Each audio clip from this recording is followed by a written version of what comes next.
Partia Demokratike Dega Elbasan nëpërmjet një deklarate dhënë për median nga sekretari politik i saj zoti Sokol Shkëlzeni, ka kundërshtuar buxhetin e vitit 2026 për Bashkinë e Elbasan.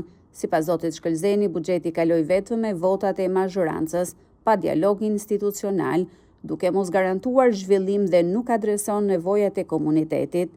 Të nderuar banorë të Bashkisë Elbasan, Partia Demokratike Dega Elbasan e kundërshton me forcë buxhetin e Bashkisë Elbasan për vitin 2026, i cili u miratua vetëm me votat e këshilltarëve të majtë në Këshillin Bashkiak, pa konsensus, pa dialog institucional dhe në dëm të interesave të banorëve të bashkisë tonë. Ky buxhet i miratuar në mënyrë të njëanshme nuk garanton zhvillim dhe nuk adreson problematikat dhe nevojat prioritare të komunitetit dhe nuk ofron një vizion të qartë për qytetin dhe njësitë administrative të tij. Dëgjesat publike kanë qenë thjesht formale, pa përfshirë grupet e interesit, shoqatat e biznesit dhe ekspertet e pavarur. Vendimarrja ka qenë mbyllur, duke injoruar prioritetet reale të qytetarëve. Buxheti i vitit 2026 parashikon rritjen e barës fiskale për biznesin dhe familjet elbasanase, ndërkohë që cilësia e shërbimeve, si pastrimi, ndriçimi dhe mirëmbajtja janë në gjendje skandaloze.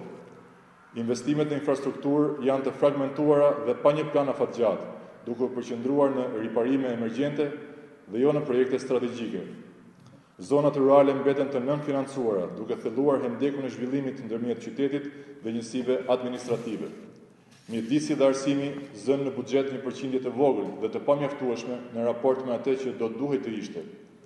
Me keqardhje konstatojmë që një pjesë e madhe e buxhetit dhe taksave të qytetarëve do të shkojë për pagat e një administrate të fryrë me militant partijak, në vend që këto para të shkonin për bursa studimi apo ndihmë sociale për familjet në nevojë.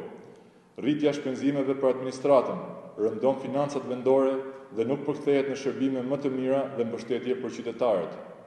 Në këtë kontekst, Partia Demokratike Dega Elbasan e kundërshton këtë buxhet si të padrejtë dhe jo gjithëpërfshirës.